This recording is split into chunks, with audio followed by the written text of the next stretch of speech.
The following is a presentation from the 9th Annual Humanities Days at Montgomery College. The Human in Humanities, Understanding Ourselves and Others. This year we offered 30 remote events via Zoom. To learn more about Humanities Days at Montgomery College and to access other program recordings, please go to this website. Okay, so great. Wow, do you want me to read what, or just comment on what people are saying in the Yeah, chat?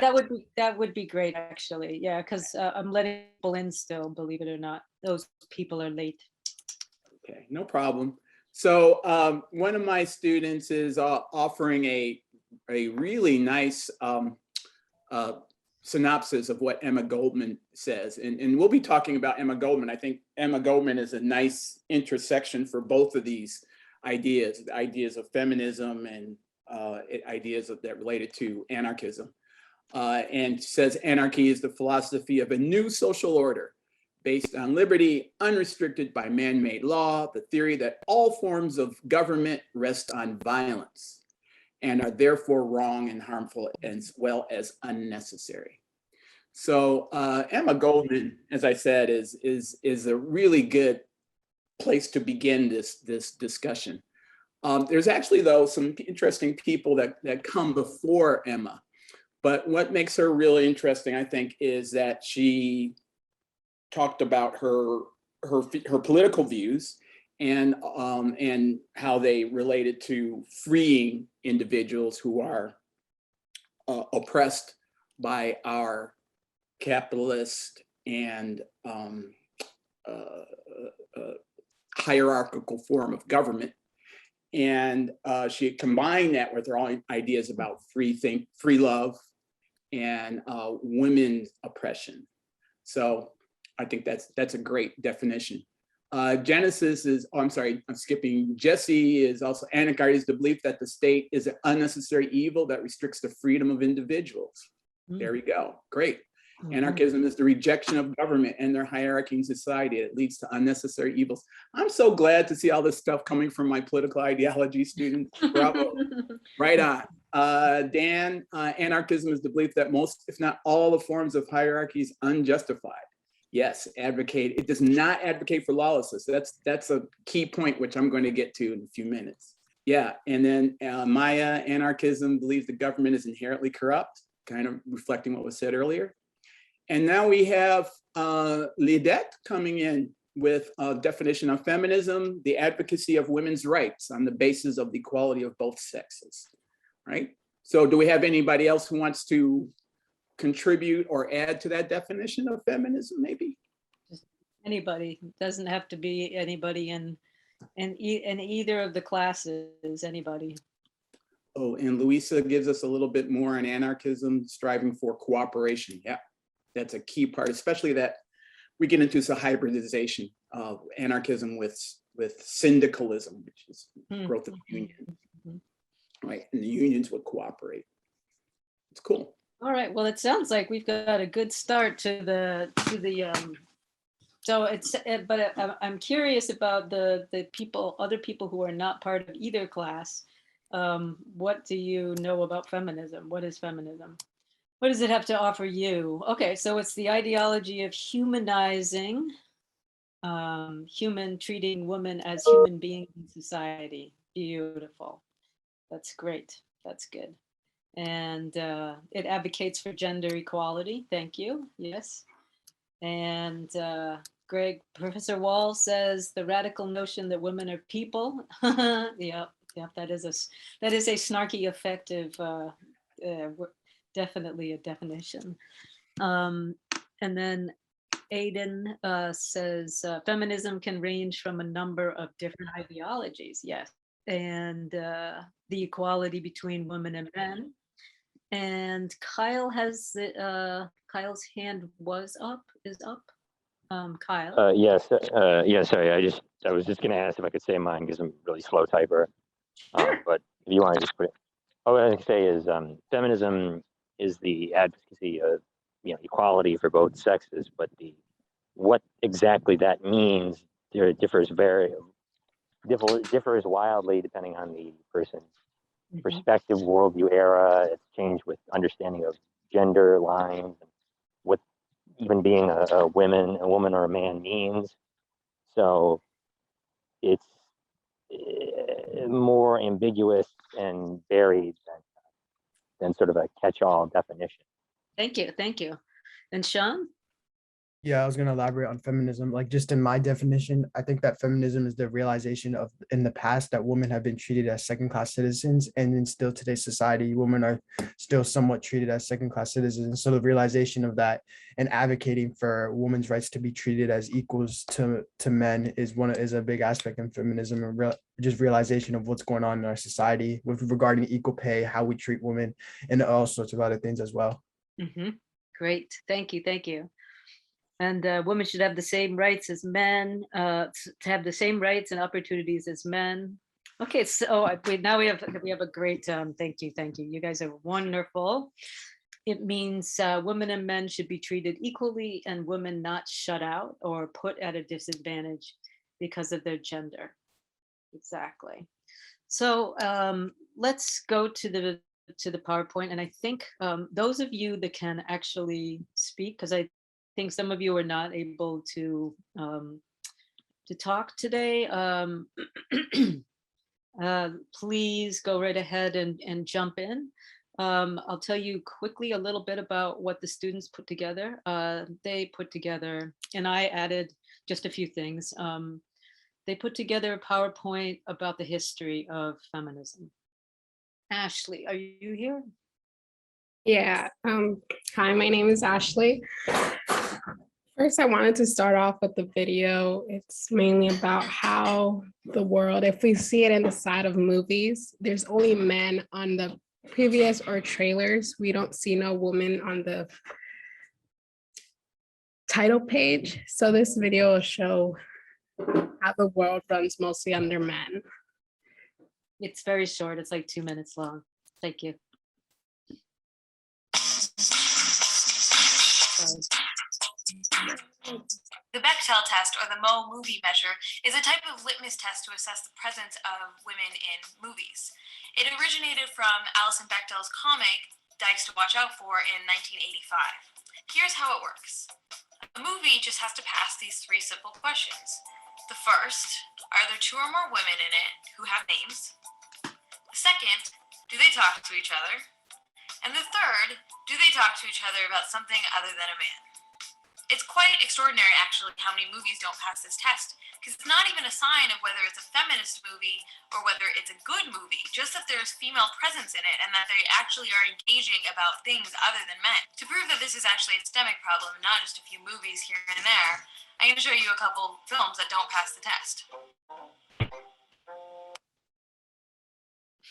And that's part of there's no sound suddenly.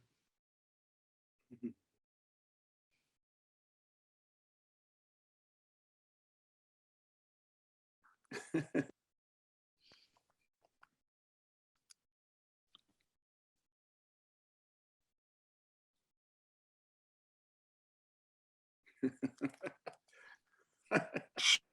get the point.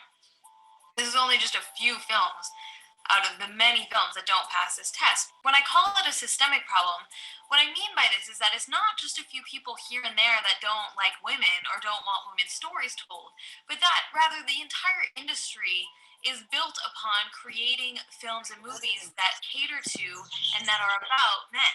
Next time you go to the movies, just ask yourself these few questions. Are there 2 or more women in it, and do they have names? Do they talk to each other? And do they talk to each other about something other than a man?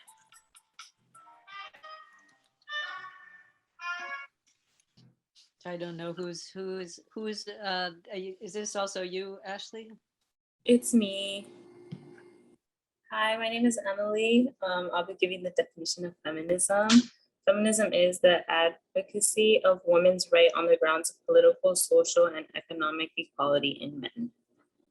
Feminism is not a single school of thought, but encompasses diverse theories of analytic perspectives, such as social feminist theories, radical sex feminist theories, Black feminist theories, queer feminist theories, and etc. Because there's so many that I listed.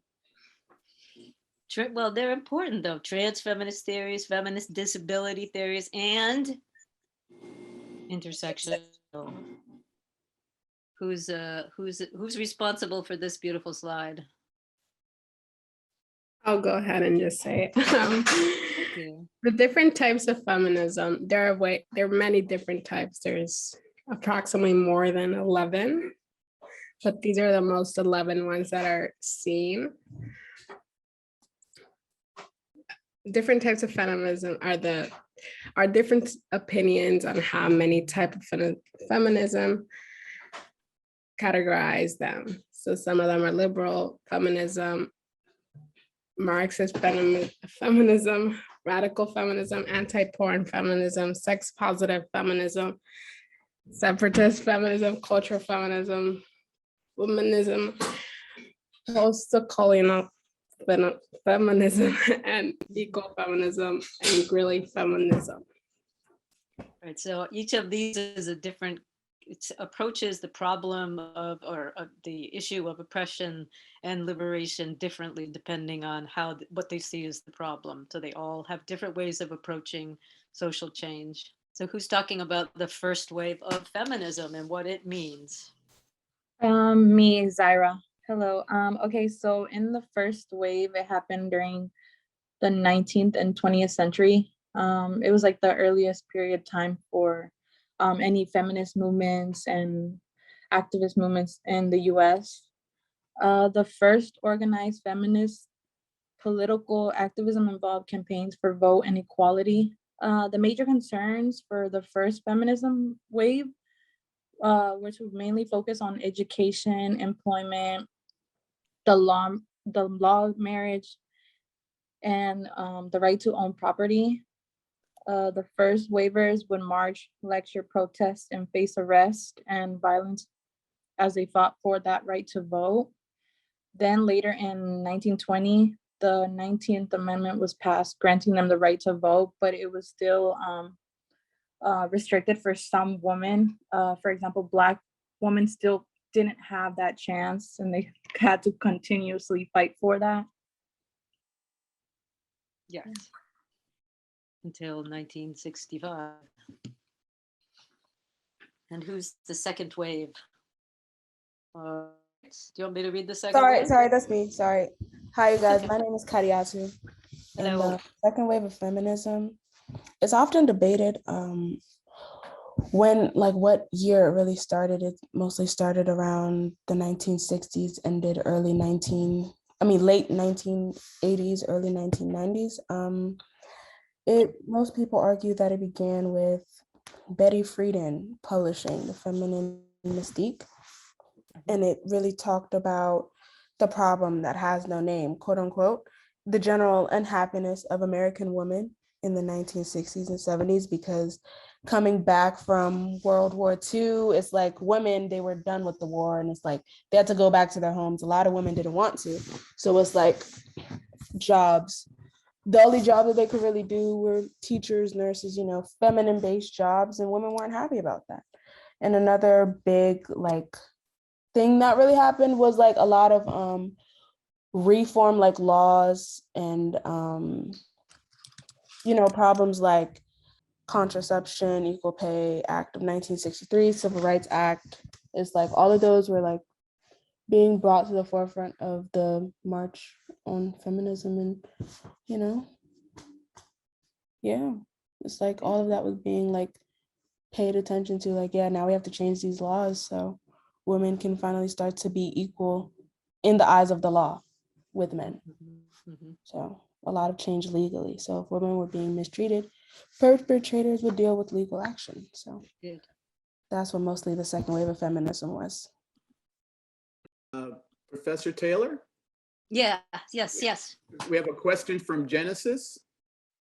Oh, sure. What is the Do you question? want to take questions now, or do you prefer to hold them till the end of the presentation? It doesn't matter. We can take questions now or wait.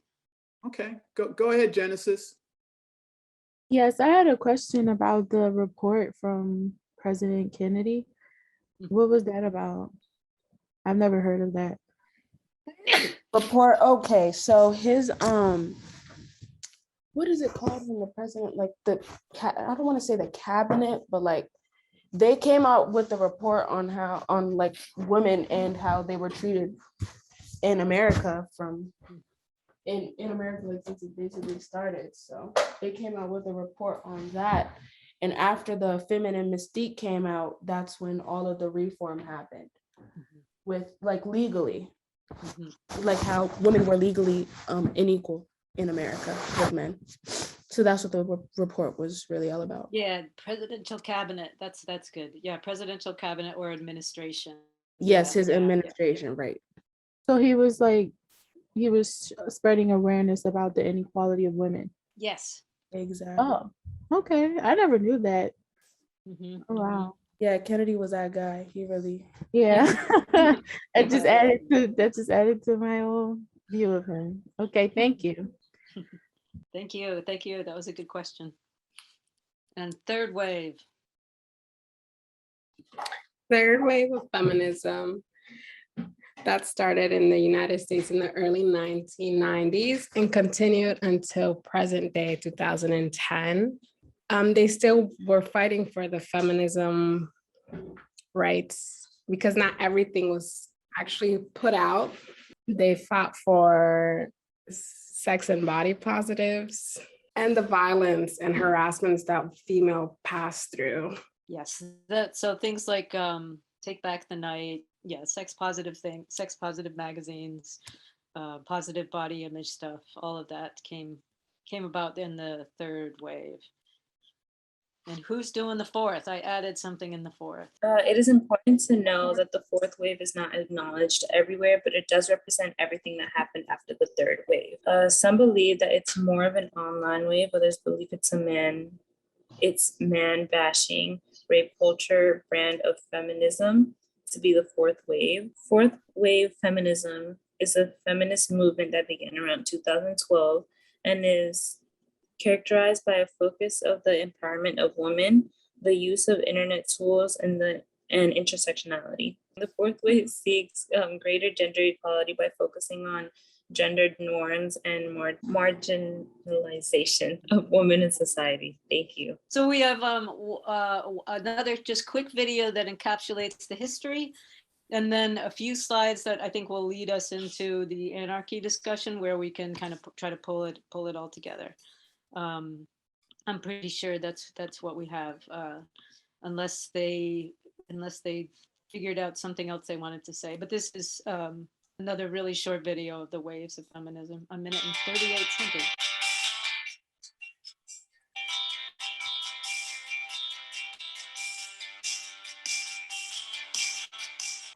Why do they always have this crappy music?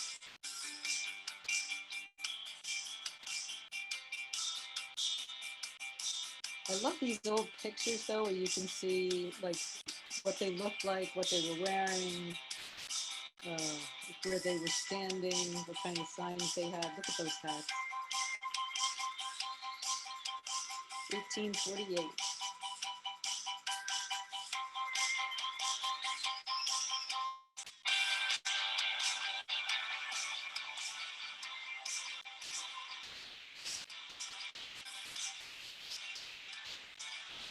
Like women as people, not as wives.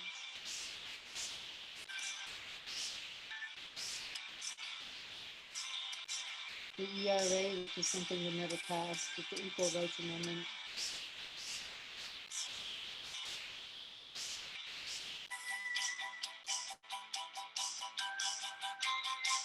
And that's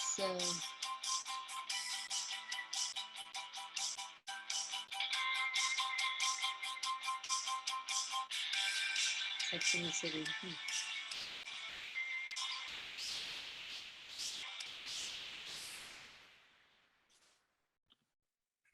So then I'm going to just quickly move us into anarcho-feminists.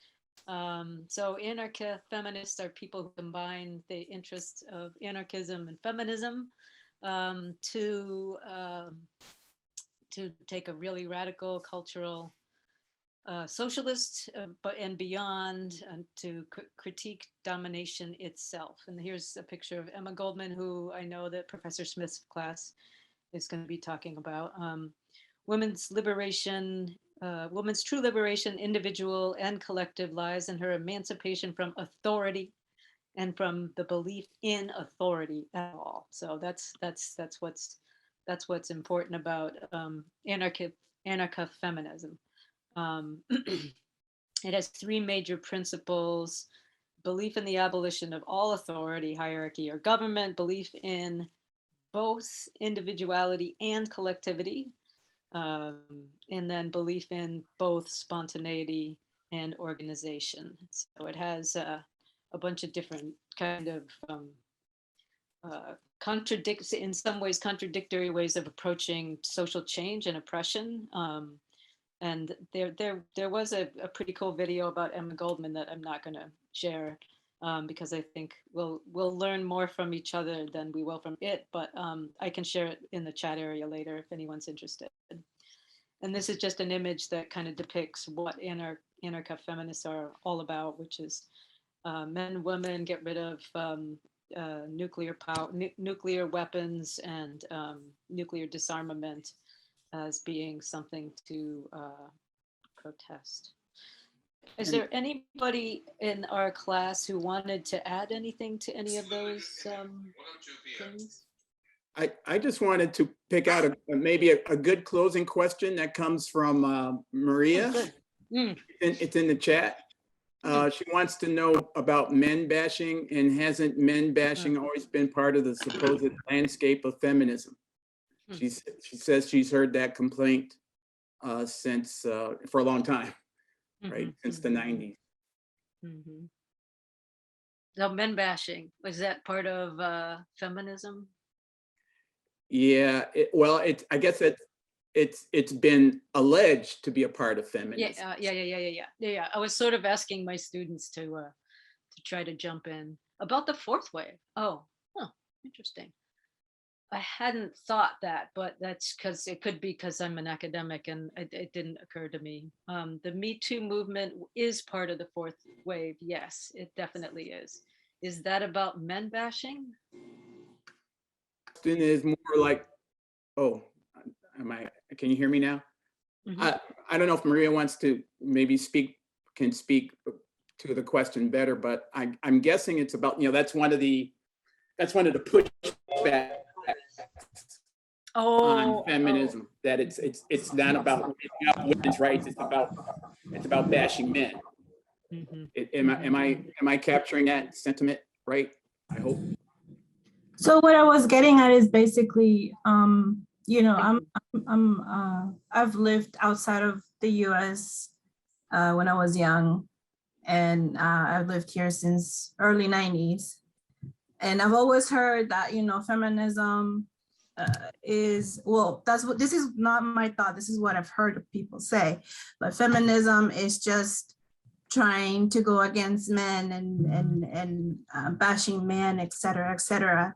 But on your presentation on the slide about the fourth wave, you said specifically that men bashing is I guess a feature of the fourth wave, and I didn't really understand that, because I feel like that has always been an opinion or of what people think feminism is all about, basically. Yeah, so I mean, it looks like there's a lot of people now commenting. So it's so Rebecca was talking about accountability, and I think that is something that comes up. People are like, well, if women were more accountable, then this stuff wouldn't happen. If you knew what was going to happen, why would you go in the room with somebody? And people need to take responsibility. Right, but that has a lot to do with the way that we perceive people's power, and who has power, and what happens behind closed doors, and who has the power to close the door and to open other doors. So I think it's a very loaded thing. I understand what you're asking now. So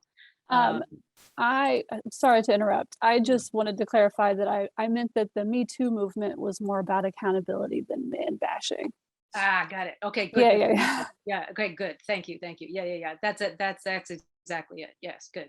Thank you. 102 skills. Yeah, indeed. Yes. The opinion mostly stems from the straw man fallacy and interpretation. Whoever your 102 teacher is very happy right now, Jesse.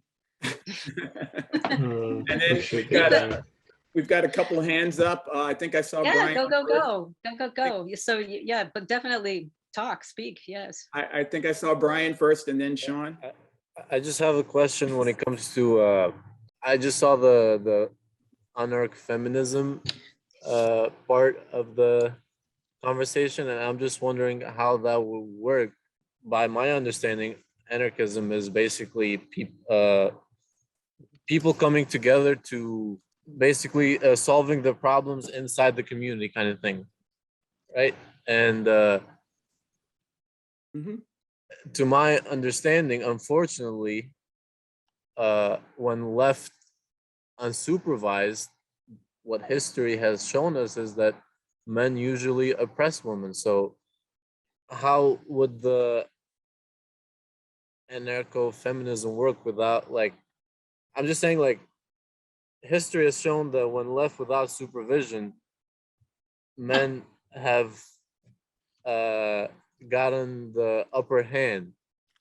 So how would those two work together? I'm just Professor Taylor, I don't know, I'm sure you want to respond to that, but I just want to say that that's a great question, Brian.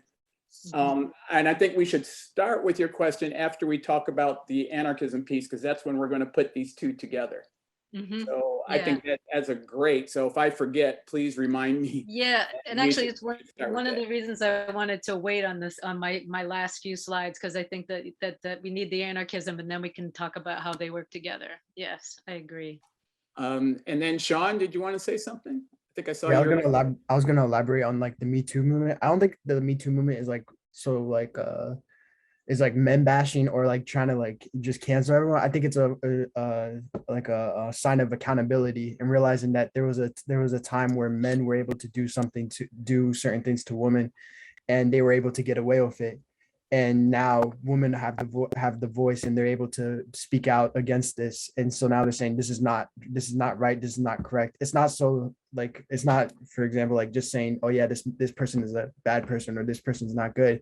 It's just holding them accountable to what they did in the past, and telling everyone, hey, this is not good. But I also think that man, if that man realizes that, yeah, this was wrong, my apologies, that they do deserve a second chance in life, and that they do deserve a chance to correct themselves as well, depending on what the situation is. But yeah, I don't think it's trying to get rid of men bashing or trying to cancel everyone. I just think it's trying to hold them accountable and tell the future generations in our generation that this is not right, and to move forward and to understand what's right and wrong regarding women's rights and treating women equally.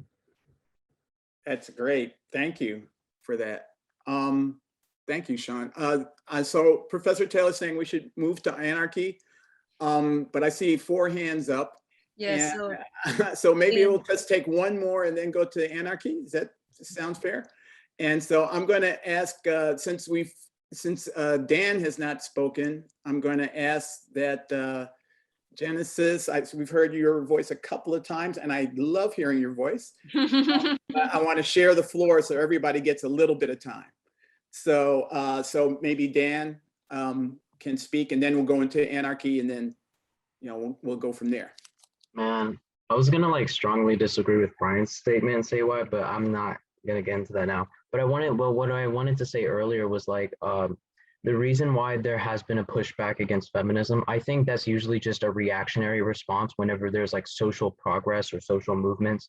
This happened since when slavery got abolished. So it doesn't really surprise me that like we always see these like reactionary type responses on the internet, especially with big figures like, Ben Shapiro and all that crap. So yeah, I just wanted to add that. Thank you very much, Dan. And Kyle, I see your hand, but I think we're going to go into the anarchism piece now, because we're only halfway through in terms of presenting these concepts, and then we can go back and have more dialogue, which I think is great, by the way. What I'm enjoying here is, we do a lot of presentations in Humanities Days, and I feel like what's happening here is there's much more input coming from students So I'm really enjoying that. But I'm going to have to take the floor for a minute here and share my screen. So my students have seen this before. This is, a couple weeks ago, we were focusing on anarchy. Through the political ideology class, we focus on about a dozen different ideologies. We start with liberalism and we move through conservatism, anarchy, socialism. We do a whole bunch of them. And in fact, next week, we'll be talking about feminism as a political movement. So this fits in perfectly for us. But so for the students in my class, they've seen a lot of this before. And I'm just going to, at various points, I'm going to ask you all to contribute and maybe further define things or talk about what we've learned and share that with the general group, since we have a pretty large group here. So first of all, we've probably all have heard the word anarchy being used. And it's a little bit different from how it's used in political circles. So I'm going to ask if someone from my class can talk about the difference between anarchy, how it's used in the kind of mainstream media and mainstream society, and how anarchy is used in political circles and political systems. So I see a couple hands up here. So why don't we switch to Aiden and Maya? We haven't heard from you. So Aiden, go ahead, and then Maya. I think I think the biggest, wait, are we talking about the differences between anarchy and a failed state? Correct. All right, so I think the biggest difference between those two is stability. So in anarchy, there would still be stability despite there being a lack of government, because there would be a lot of cooperation between the people with things like what's the word? I think like worker cooperatives. I think we talked about that. Like there would be labor unions working together to form like kind of like a communist system where like you would just move toward like a better society. But a failed state would be where a government completely collapses and there's just complete like lawlessness. Like you have gangs and the military taking over parts of the country, and there's just no authority to just keep anyone in line. So I think that would be my view. Yeah, thank you. Thank you. That's great. Maya, go ahead.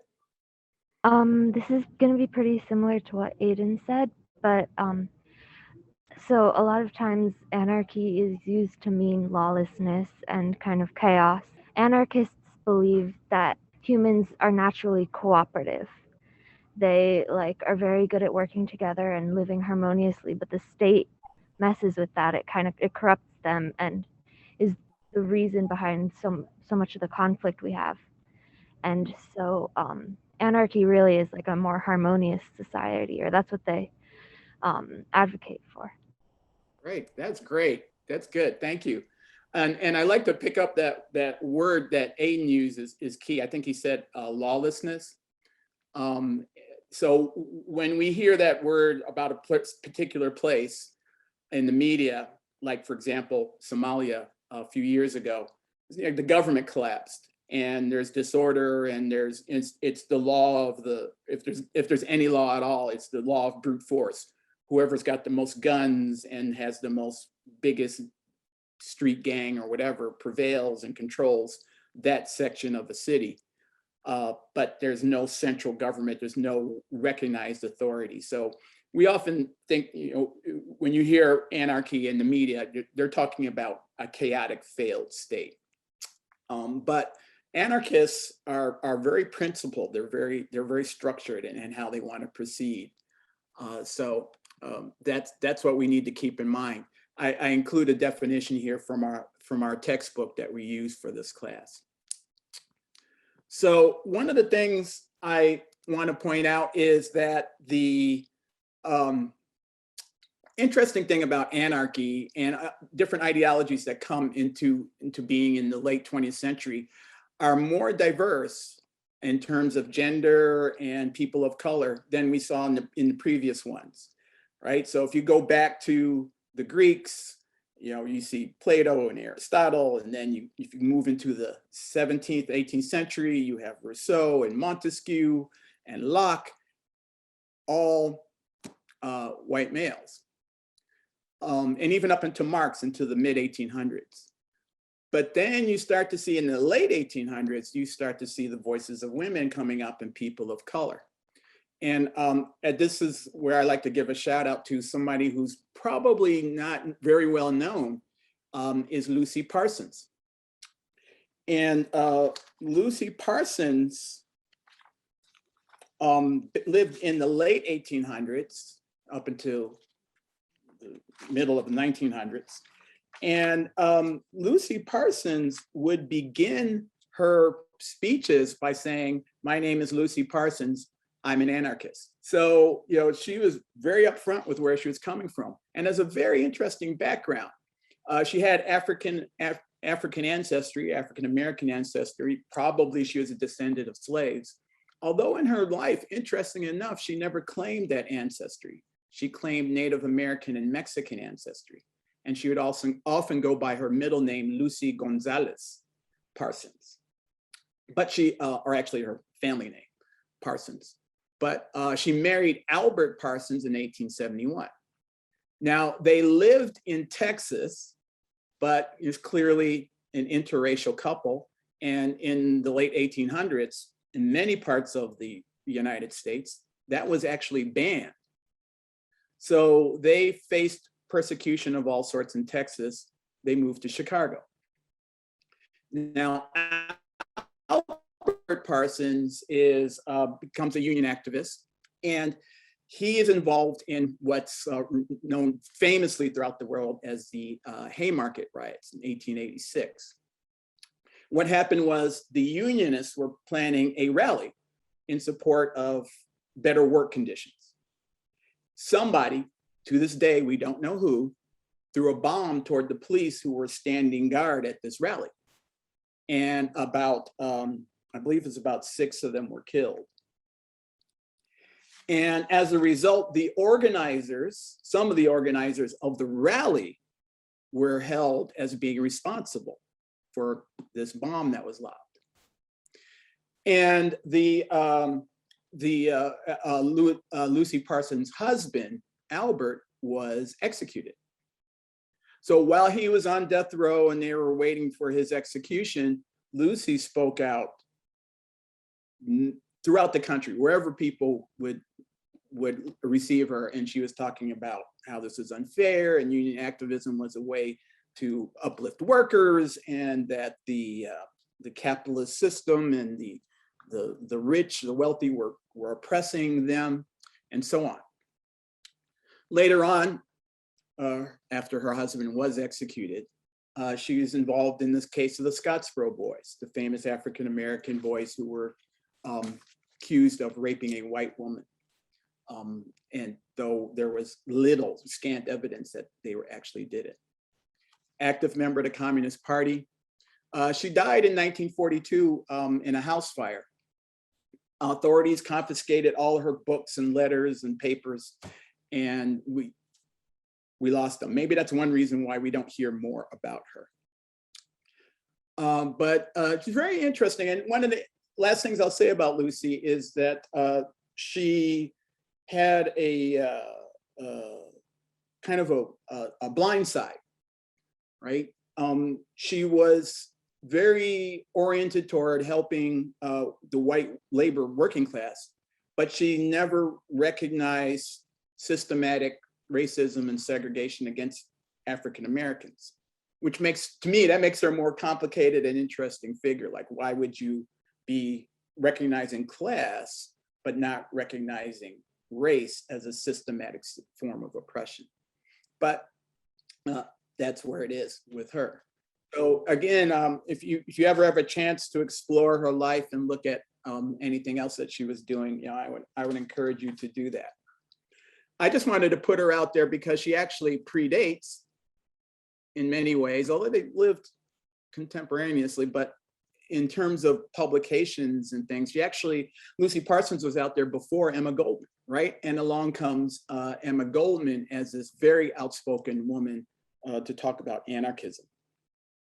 Now, in my class, we did a reading on anarchism from Emma Goldman, one of her essays. I don't know if anybody wants to speak to that from the class, and I think there's some things in the chat, so maybe I should pause here and catch up on the chat. And anybody want to say anything about that? Greg said he didn't know about Lucy Parsons. Jasmine Sue said, in a political sense, they focused on cooperation among the people while abolishing them, where government no longer has unfair control over the political. But the modern perspective thinks that it's chaos with no order. Yeah, thank you. Yeah, that's right on, Jasmine. That fits well into the definition. Mm-hmm. Yeah, that's great. Does anybody want to speak to their impressions of Emma Goldman? So I wrote a little bit about Emma Goldman in my midterm for your class. And I am also currently in a history, like a US and world history class. And we were doing a reading on somebody I can't remember right now. And he used this analogy to explain what communism was. We're currently in the section about the Cold War, which echoes a lot one of Emma Goldman's quotes of how she explains anarchism, in that he described communism as a parasitic growth, whereas Emma Goldman wrote that anarchism, whose roots, as it were, are part of a nature's forces, destroys not healthful tissue, but parasitic growths that feed on the life's essence of society. So her description of anarchy is that it is a good thing that actually destroys the parasite of government and capitalism and statism, which I just found it really interesting, this dual use of this analogy and two completely different ideologies. That's great. Sophia and Brian, and then Dan has a comment. Important to note that the communist end goal is essentially anarchism, just achieved through different means, I think. And for that, you got the Smith finger wag. Exactly right. Yes, right. And that's an interesting schism that happens in the 1930s, especially around the time of the Spanish War, the Spanish Civil War, that there's people who say, well, the best way to achieve this classless state and worker-controlled society is through some sort of dictatorship or the proletariat and a strong state. Others vehemently disagreed and said, no, if you go that route, we're going to get stagnated. You'll never achieve that stateless classless society that we aspire to. So let's just skip that, building strength, that step of building strength or giving power to the state, and go right to giving power back to individuals through unions or that sort of alliance. So yeah, that is a very good point. Oh, go ahead, Sophia. I don't think we've heard from you yet. Yeah, I just wanted to bounce off of what Rebecca was saying, because I read that essay too, and I really liked how Emma Goldman said that, well, first she addressed the fact that people just think that anarchism is like super violent, like lawless, and she debunked that, and she was like, no, like the actual crime here is the fact that people are ignorant to the fact that the government is so like corrupt. And then she said the thing about like anarchism isn't attacking a perfectly healthy like body, it's attacking a parasitic. Thank you.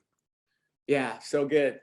Yeah, the parasite thing is a great analogy. Brian, or is that a metaphor? Excuse me, English teachers. What Rebecca was saying about the anarchism being eating the parasite, not the healthy tissue. I think the only way that could work would be if society would be intelligent enough to be able to know what the parasite is. And that's why I think anarchy has problems, because I think, maybe I'm a pessimist, but I personally think that we do not live in an intelligent enough society so that can detect the parasite. Good point. Yeah. Yeah, it does seem like anarchists are a little maybe too, I don't know, optimistic about human nature. Utopia. Yeah, utopic. Yeah, that's a good way to put it. Let me move on, and I'm actually going to skip a couple things because I want to get out of my screen share here, and then we can continue our conversation. Because I think there's a couple of really cool things I want to get to and encourage you to explore. In my class, we talk about the history of some of the violence acts that are associated with the early forms of anarchists. Because some anarchists decided that the only way to reach their anarchist society was to attack the power structure that existed. So people like Leon Solgoltz planned the assassination and assassinated President McKinley.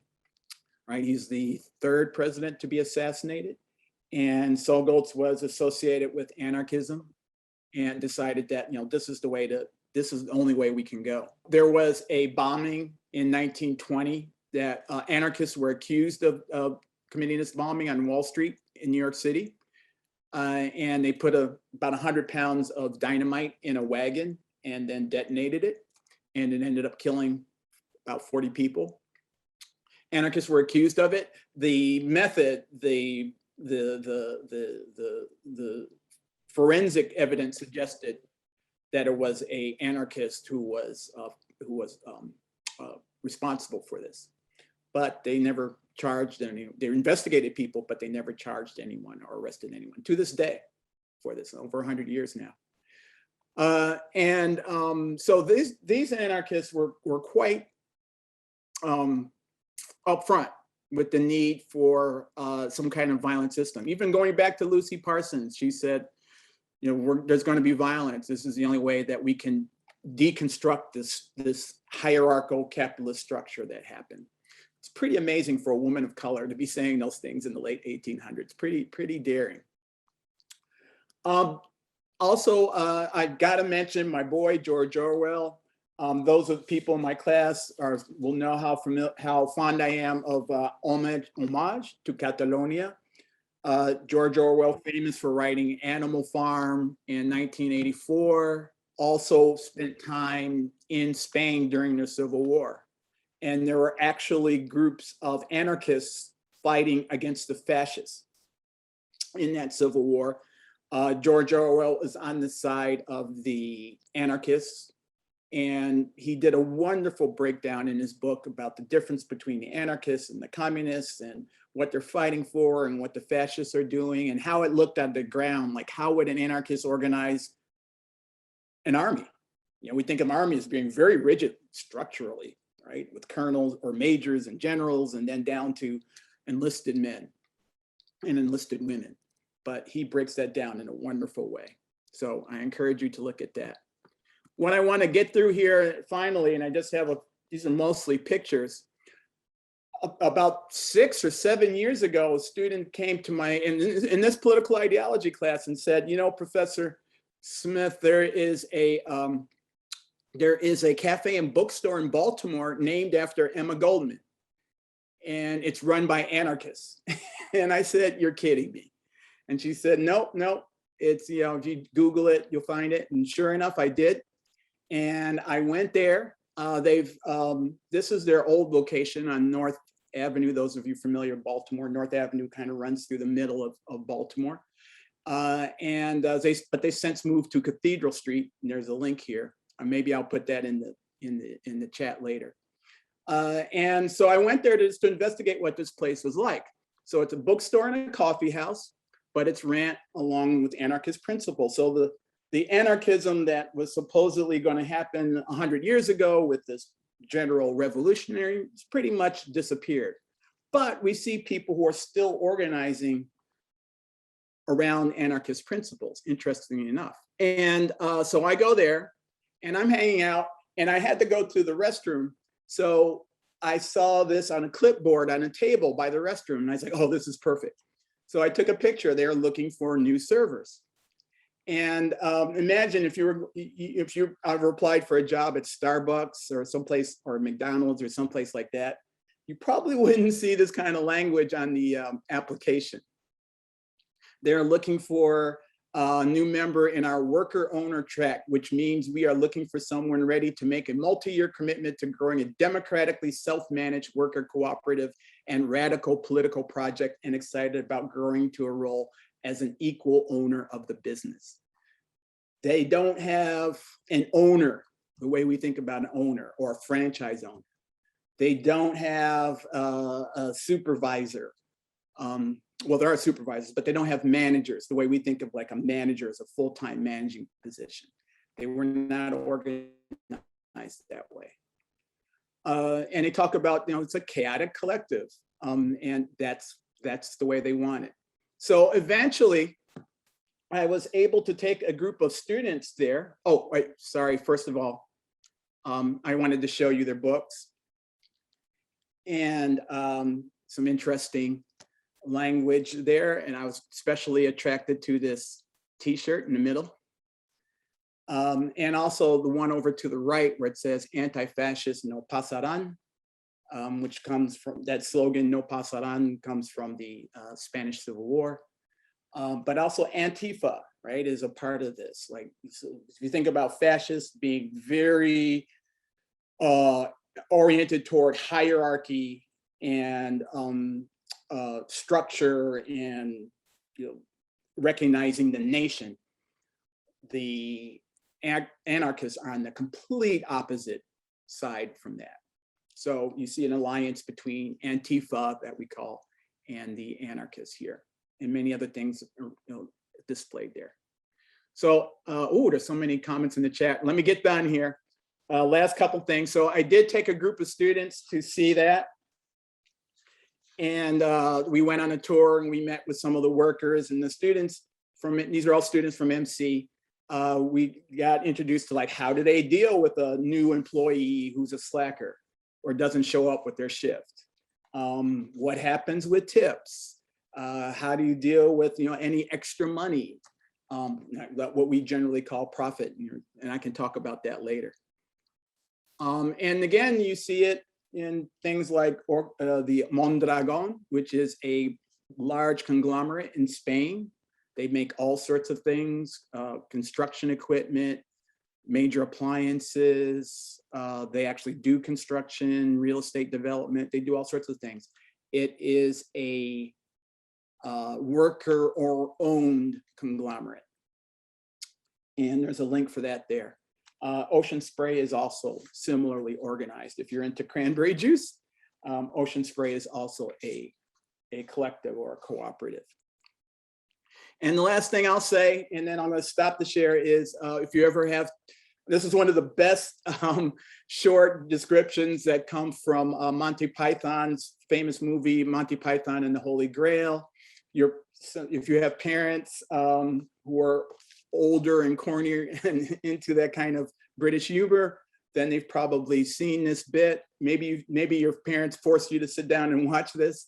But it is actually, this bit from the movie is really interesting because it does show you like, well, this is what an anarchist would look like. And they have they put together in a way that would never happen in real life. An anarchist meets with a monarch and they have this confrontation. So I encourage you to watch that when you can.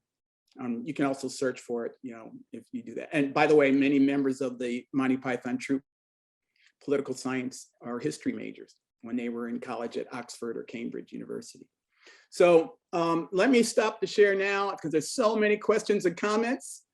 And I think now we can move to the putting our ideas together, right? The anarcho-feminism and what that means. But let me go through the comments and we can go from there. Thank you. Let me see. The book is Homage to Catalonia. Thank you, Maya, for that. Yes, he also wrote 1984 and Animal Farm, which are very strong critiques of totalitarian societies and the communist system. Well, Kyle, what they would say is in response is that this system that has been imposed on us, Yes, there would still be discrimination. Yes, there would be some differences, but it's. I would like to elaborate a little bit. Oh, go ahead. I'm not talking about capitalism, by the way. I did not mean that. That is something that is very recent. I meant that a lot of these hierarchies developed out of the problems of urban-based agricultural societies.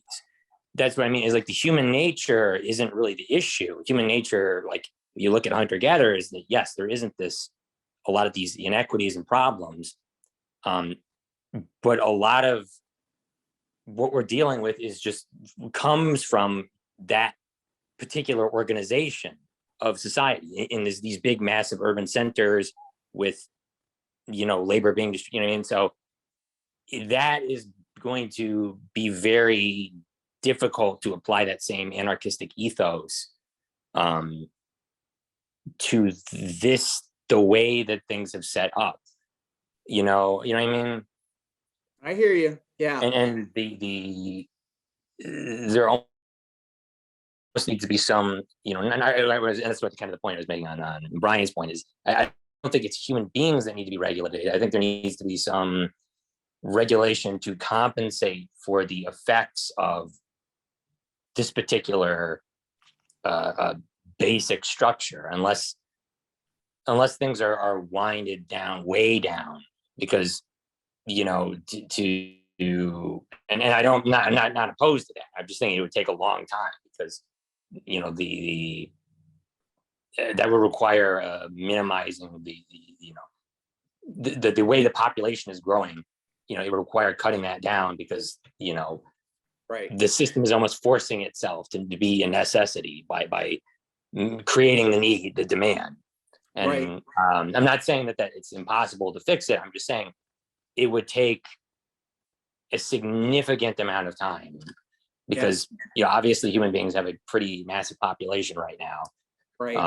And they keep producing way more than they need, which only kind of exacerbates the problem, right?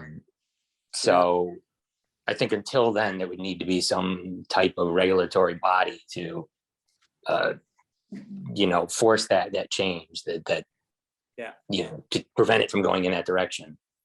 Yeah, right. Like larger groups of humans need more complex structure, and that's where we are. Thank you for that. And I also want to thank, before I go to Sean, I see your hand up.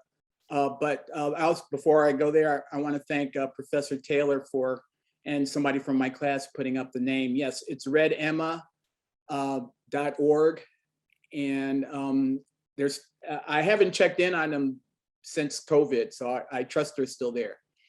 COVID's affected a lot of businesses, but yeah, that's great. It's Red Emmas, and you can Google Red Emmas in Baltimore, and it should pop right up.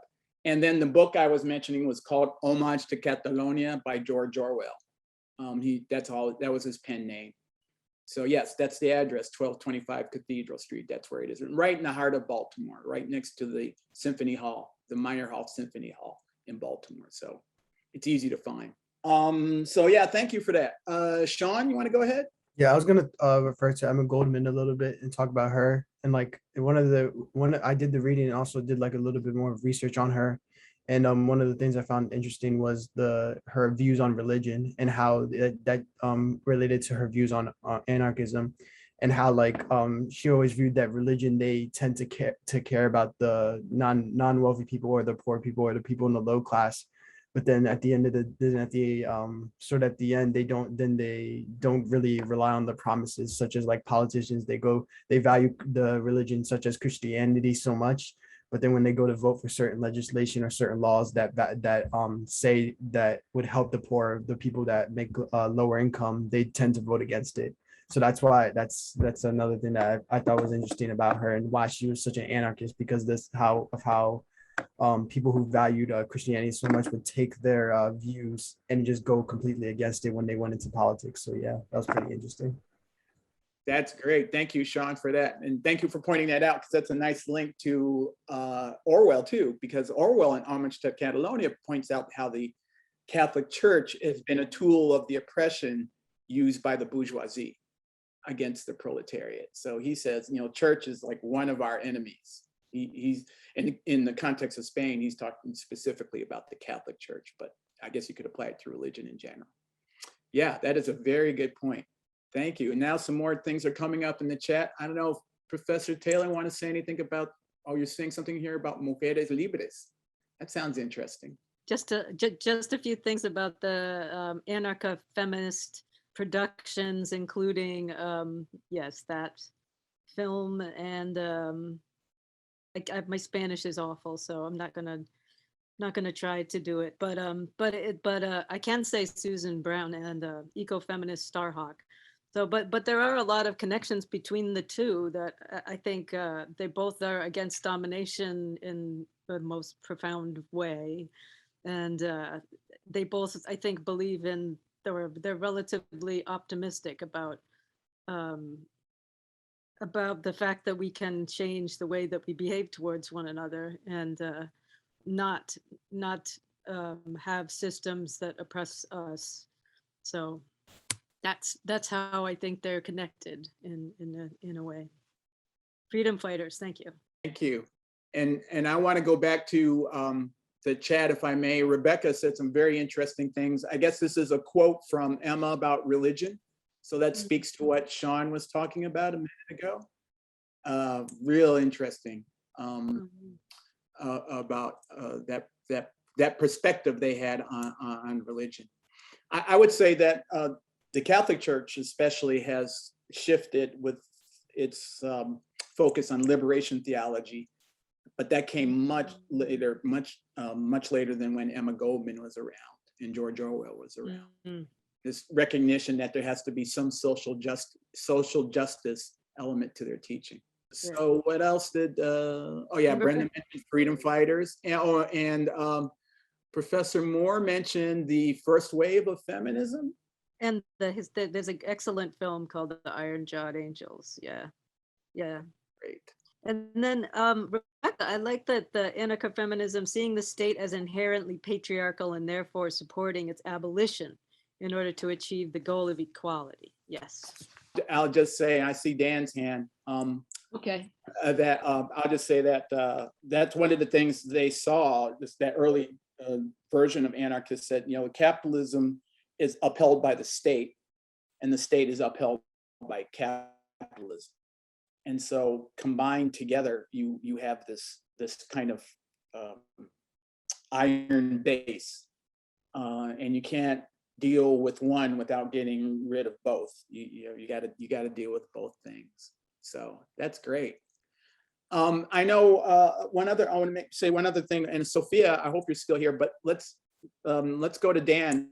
I wanted to add like one thing. So like before class, I was actually talking to some some anarchists that I know of. So one thing I was really like confused about was, why did the term anarcho-feminism existed? Because from my knowledge, I thought that like, wouldn't anarchism also say that patriarchy is a form of hierarchy? So some of my anarchist buddies that I know of, like what they argued was that sometimes like when there's like revolutions and stuff, typically women's voices aren't as heard as men's voices. And there are others that told me like, well, even if we have achieved a stateless society, that doesn't mean a patriarchy is going to go away. That's what they said. So they think that the anarcho-feminist label accompanies for that. So yeah.